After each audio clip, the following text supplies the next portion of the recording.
I've always been able to do certain things, see certain things, and honestly, I thought everyone could do it. I thought everyone could see ghosts and feel spirit, and I thought everyone was able to pray and hear God's response because I've always been able to do it.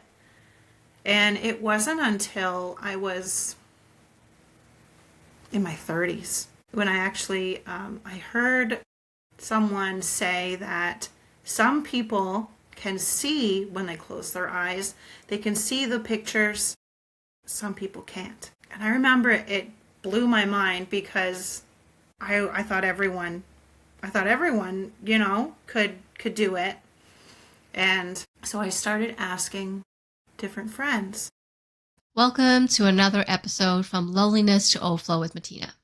Today's guest is a soul who was growing up in a way that the world perceives is right. And as she went on her own journey, discovering that there's not only one right, there are many different rights in this world, and how you feel from inside out is what's more important, what is more landing. And when I got to meet her, it was so beautiful. I was in awe. I got to meet her through a friend, and I was absolutely in awe as to how she could decipher things, feel into things, and see things. So that was an amazing first meeting that we had together. And from there, we have always stayed in touch and done different things. But today, it is an honor to introduce to you Patricia, whom I have gotten to call my friend. So welcome, Patricia. Hello. Thank you for having me here. I'm so excited for this conversation and for everything that we're going to be landing into. But before we do that, please introduce yourself. I'm Patricia. I'm a mom. I'm a personal support worker. I'm a Reiki master. I practice sound healing. I practice biofield tuning, meditation. I love helping people. I love helping my family. I love knowing that there's a way to help myself outside of the typical. Helping oneself and others can only come to be when we have landed into understanding what we need ourselves. And that really beautifully lands into that first beautiful question I've always asked is like, what was your loneliness or disconnection moment, Patricia, that has led you into the overflow that you're living today? I've always felt like the black sheep. The black sheep of my family, the black sheep of the church, the black sheep of my class. And it took me a really long time to learn that part of that reason is because I have dyslexia. And that means that my brain doesn't quite process the same way as everyone else's. And it really did lead me down a lonely path. I didn't think I'd get this emotional over the subject. I'm so grateful that you are because...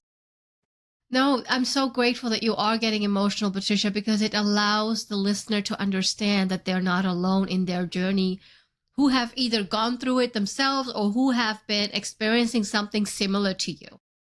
Yeah, I've always been able to do certain things, see certain things, and honestly, I thought everyone could do it. I thought everyone could see ghosts and feel spirit, and I thought everyone was able to pray and hear God's response because I've always been able to do it. And it wasn't until I was in my 30s when I heard someone say that some people can see when they close their eyes. They can see the pictures.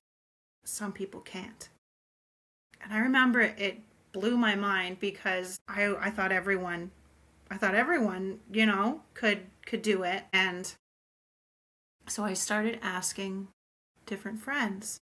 I would do this test where I'd ask them to close their eyes and I'd describe something for them. And then after they opened their eyes, I would ask them, what did you see? What could you feel? What could you smell?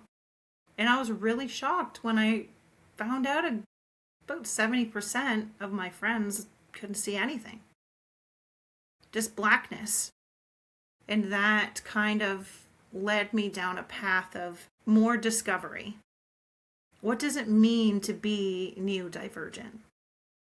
Am I broken? Because I feel broken, but the more I learned, the more I realized that it's not a deficiency. It's kind of a superpower. I Oh my learned that gosh, there are it so is. many things I could do that others had to work so hard for that I can just do. And then I was thinking, how can I help other people with this ability, with this God given ability that I was born with? So there came a time in my life where I met an old high school friend, and he sat down with me. We ended up working together, strangely enough, like in my late 30s. We worked together. And he was my first teacher. He was the one that broke the mold, that helped me realize I was living my life in a fishbowl. What I'm My hearing, values. Patricia, what I'm hearing, Patricia, is how you were first as a child thinking, there's nothing special that I'm doing. Everyone does this, everyone sees this, everyone feels this. And then being led to feeling like the black sheep of your family, of society, of the church, of school, everything. Yeah. And going through that turmoil of inside, like maybe I am broken, maybe I am doing something wrong Yeah. for having all of these gifts, that why me, right? That question of why do I have this ability but someone else doesn't Mm-hmm. sounds like a thread throughout your journey until the moment Yes, it hit, did. until that moment hit with your friend and you Mhm. worked together and he became your teacher, and understanding that, wow, I have superpowers. All I knew up to that point, all I understood was what I was taught. And my family, it comes from one, two, three. I want to say I'm fourth generation into the church I was brought up in. So it's pretty ingrained within me. So I've always been taught that all of these things that I do naturally are evil. They're not to be trusted, they're temptation, etc., etc., etc. And it messed me up a lot because I can't make it stop. It's just the way my brain works. So it really did take until I got into my adult years to get the courage to speak to people outside the church, to start asking those hard questions that I was always told not to ask because they said it would just confuse me. It's temptation. It'll throw you off the mark. So I just didn't. And I was just sad, confused, and I felt broken and I felt weird. And so I just kind of kept to myself on the sidelines. And then finally I met someone that was like, hey, I see you. I've seen you since we were schoolmates. I tried to talk to you back, I think it was early high school, but I couldn't handle what he was saying yet. I remember having a bit of an emotional breakdown at that time because I couldn't hear what he was saying to me. Not yet. Until we started working together. Still, we started having lunch and we would talk about different things. And I remember there was this one day, and it was almost like he gave me permission for the first time in my life to think outside the fishbowl. And I remember it just, yeah, no. It was, one of those moments where you can't help. The seed's been planted, the curiosity's been spiked. And if anybody knows me, I love a good rabbit hole. So down the rabbit hole I went. Love it. And because I jumped into that rabbit hole, I turned the switch on. I've come to realize that awakening is like turning the light switch on. But with this And awakening, the light switch doesn't turn back off. Once it's on, it's on. very Yeah, true, whether very, you're ready very or true. not. What is so powerful in this journey is that you didn't get to create a teacher that you didn't know. You actually get to co-create with someone from your own past who had seen you, who had already known and understood your own powers. But at that time, you weren't ready to hear that message and receive that awakening. And at this time, you were ready. You were willing. You were able to address what this beautiful gifts that you have, why they were there in the first place. Absolutely. Absolutely. And then I met a second teacher that's now one of my best friends. And then the three of us would have lunches together. And then we would, talk about different things, spirituality, meditation, past lives, like everything. The place that we worked at the time, it was very easy to awaken while working there. In a nutshell, it was very, how do I word it? Active. Okay. Very active. Okay. Exciting. So active that if you worked there and you haven't had an experience with the paranormal, you were gonna now.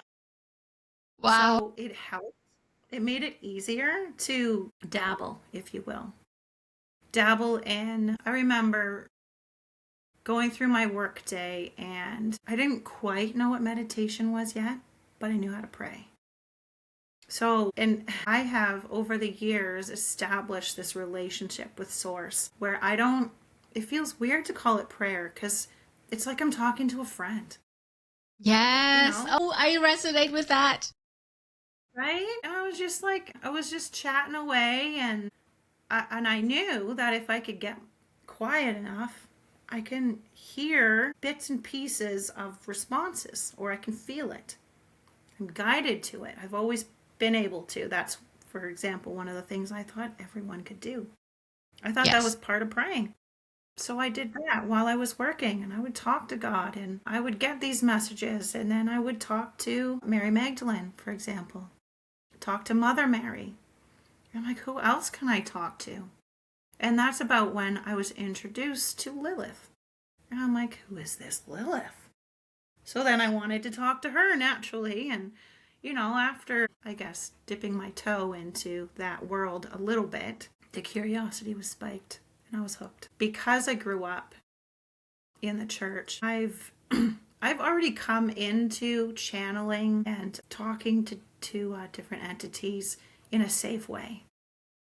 I've never not done it in a safe way. I've just it was too scary. It was your baseline, right? This was your foundation that you already... Yeah. I knew I couldn't do it scared. I wouldn't. So the first thing I did was learn how to do things safely. First step. Love that. I love that. Safely. Then I started talking to Mother Mary and Mary Magdalene and that stuff. From there, I did learn how to meditate. I'll be honest, meditation was hard at first, especially having a very active mind like mine. It's hard to just sit down and, be in the silence. Because I'm like, what are we doing? Am I supposed to be thinking something? Am I supposed to be talking? Should I be moving?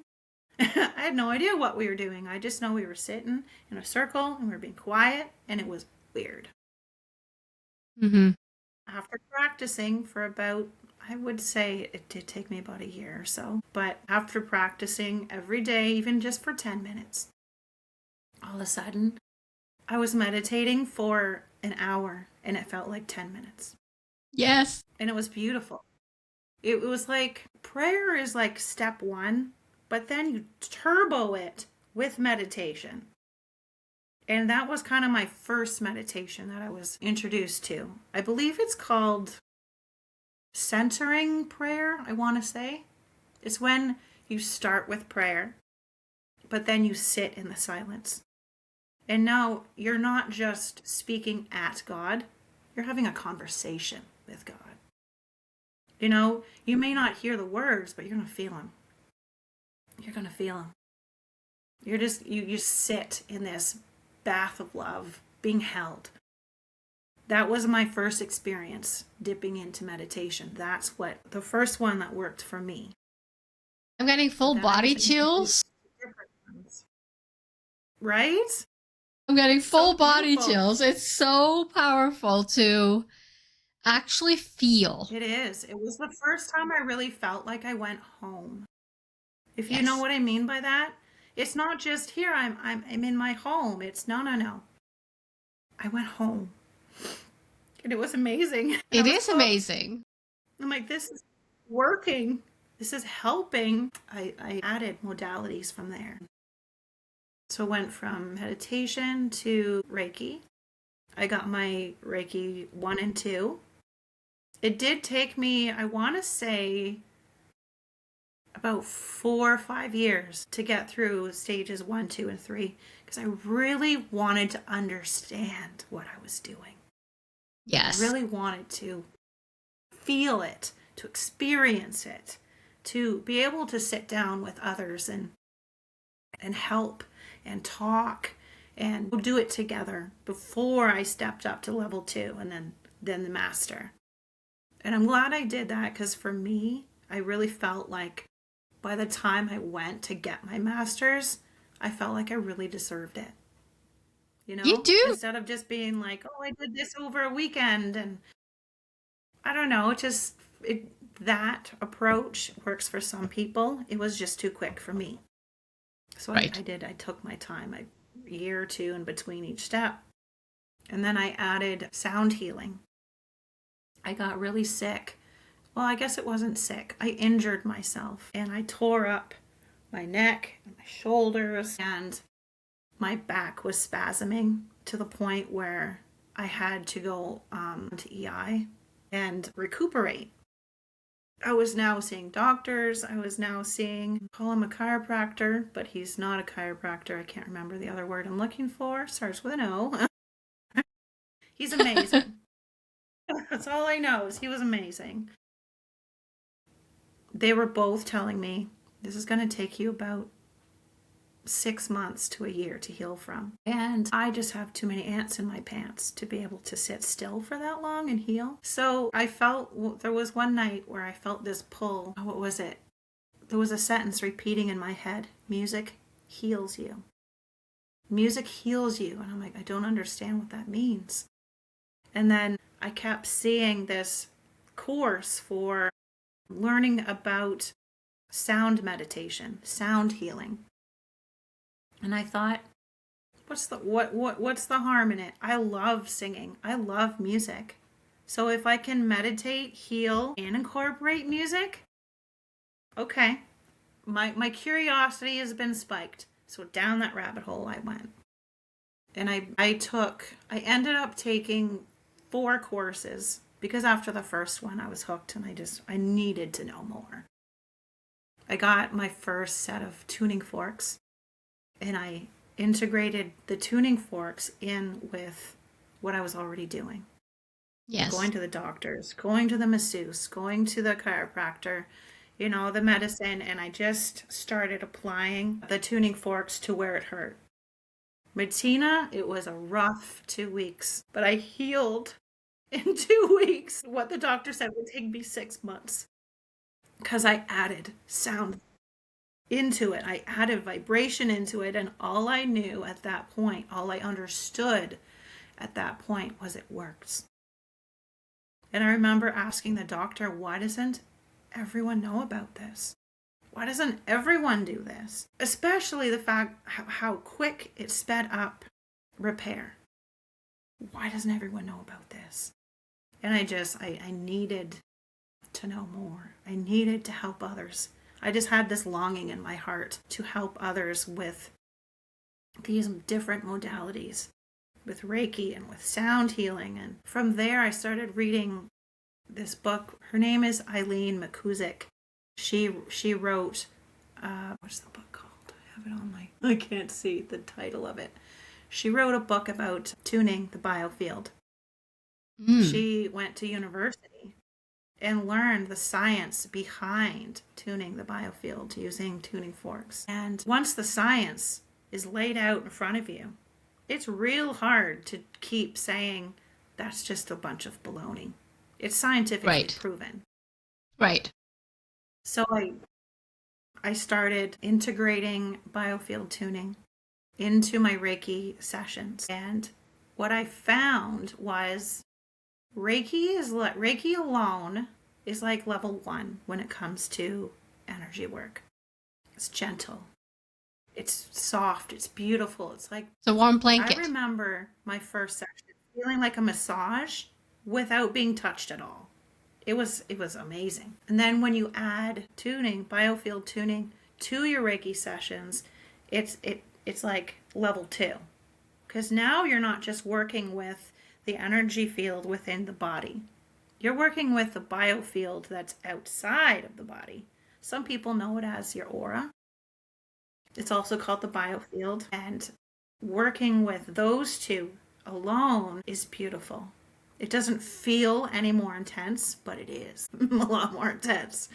We work with different things. We can work through different emotions, different traumas, it's like static that you can feel in your biofield. And sometimes that's where all those memories are being stored that are keeping us stuck. Those emotions, those memories, they're not being held in our body, they're being held in our biofield. And what I learned is by using vibration, you can help the person to be able to process finally without having to go into those traumas, go into those memories fully, because that doesn't help. You can bring my clients into the memory only enough for them to be like, that's the one, that's it, no further. And then we're going to help process. And then I'm going to help you breathe through it and move the energy through your body so you can forgive, release, and feel better. Why is forgiveness important, though? Because I learned through my own journey that if I didn't forgive myself first, I couldn't possibly forgive the other people. Because I'm still holding myself accountable. I'm still the memory of it still hurts within me. Right. So I learned that first step in any healing is forgiving yourself, whether you think you deserve it or not. It has to start with forgiveness.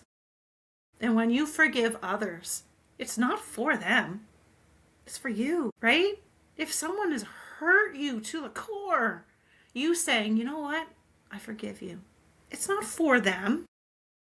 That's for you. That's to help you process. That's to help you be able to finally pick yourself off the floor and let it go and learn from it and become stronger from it.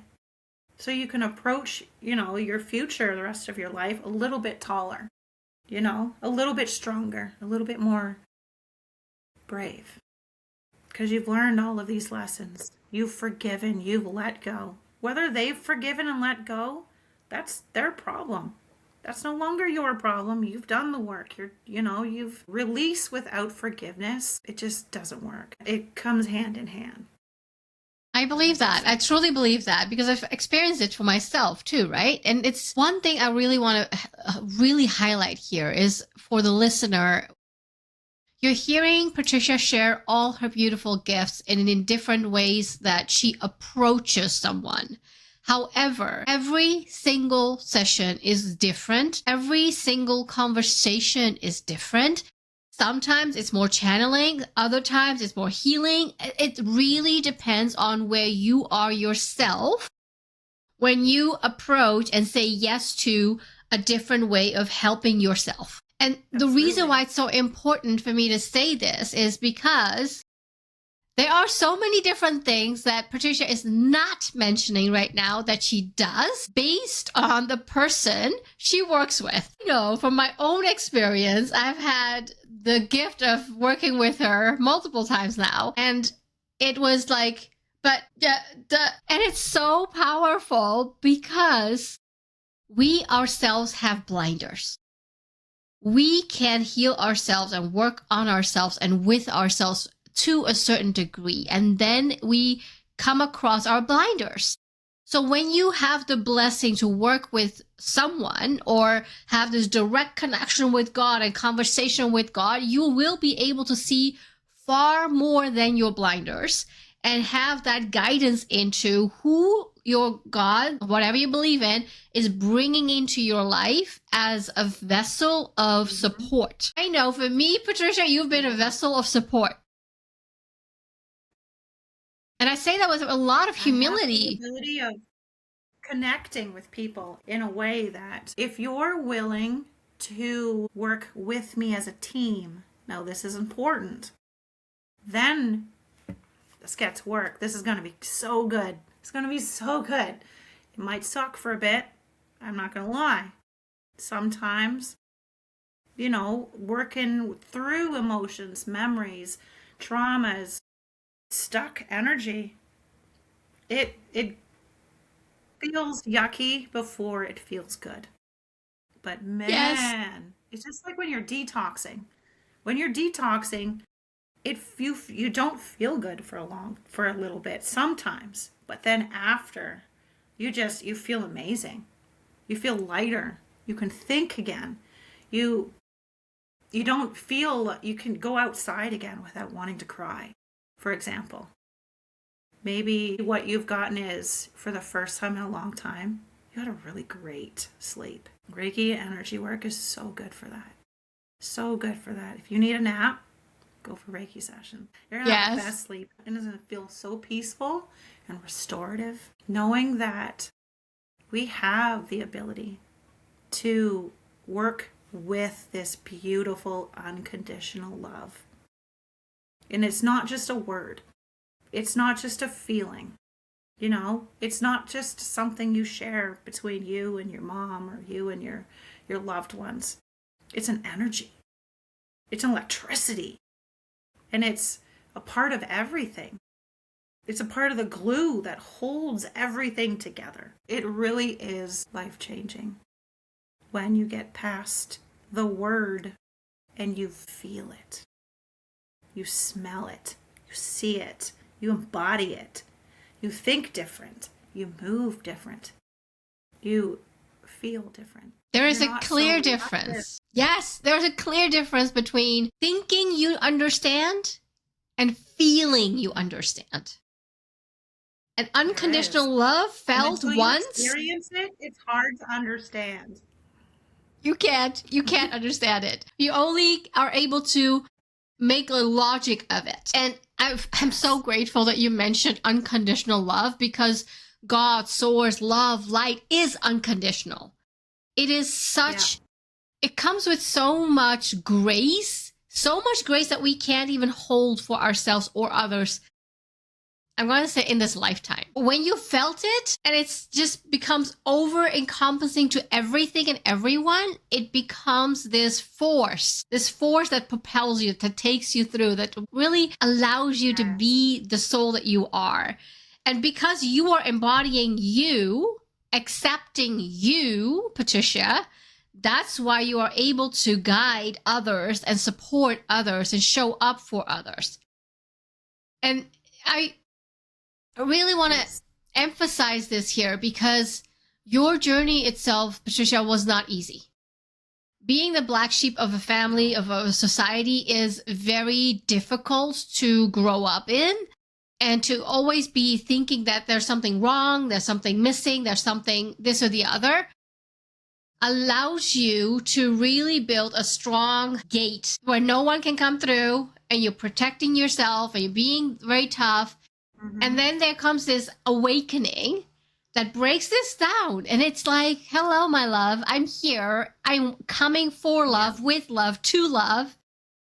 And it shatters all of these protection mechanisms and allows us to embody the essence that we are. And you embody that right now. And that's why you show up for people. And that's how you are able to create change for others. And I'm saying this with a lot of power behind it, because I can feel your soul. I can feel how powerful how painful and powerful that journey has been at the same time. Now, with that said, we have a little ritual on this podcast. I'm going to ask you a question that the previous guest has left, and then when we're done recording, I will ask you to leave a question as well.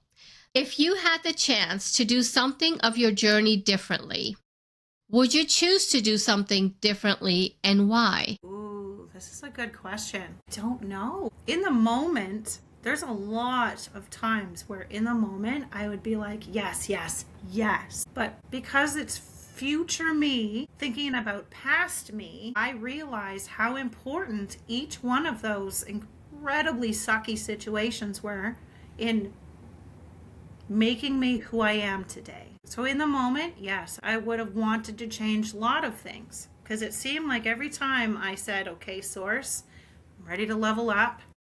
I've absorbed the information. I've practiced. I'm ready. Let's move forward. What's the next step? I was always met with, are you sure? And I'm like, what's the big deal? You know, like this one was easy. The next step will be easy too. And I always heard about 3 times, but are you sure? Because leveling up meant new lessons. And new lessons didn't always feel good. But Right. what you learn from them, how you're now able to show up for people, because you have that new wisdom. You have the different perspectives on the same situation, which is so important. It's like when you see that picture of 2 people on either side and they're looking at the number 6. To one person it's a 6, but to the other person it's a 9. Once you learn all the different perspectives, now you have a whole new level of knowledge of the situation. And it just makes it so much easier to navigate life, to help others, to help yourself, you know? So would I change anything? I don't think so. I love that for you. I don't think so. God always Honestly, gave me the right people to help me through, to pick me up, to remind me how strong I was, to remind me how far I've come. And that's huge. Community is so important through this journey. Without community, you feel so alone. So alone. And it's so easy to stay alone too. When you're working through the muck and you're in the swampiest part of your awakening, it's so easy to cut off the entire world and just stay in your safe cocoon, which I did for a little bit. And then you have to venture outside the cocoon again, and it's not so easy. Please, please surround yourself with community. Thank you for saying that. Yes, yes, yes, and yes. I'm an introvert too, so community is hard for me, but it's important. I would be dead without it. And that's the truth. Without you guys, I wouldn't be here. Thank you so, so much, Patricia, for being so raw and authentic during this conversation today and in showing up so beautifully. I know that the listeners are going to get so much from this conversation in understanding that when they have the gifts, that they are not alone, that there's nothing wrong with them.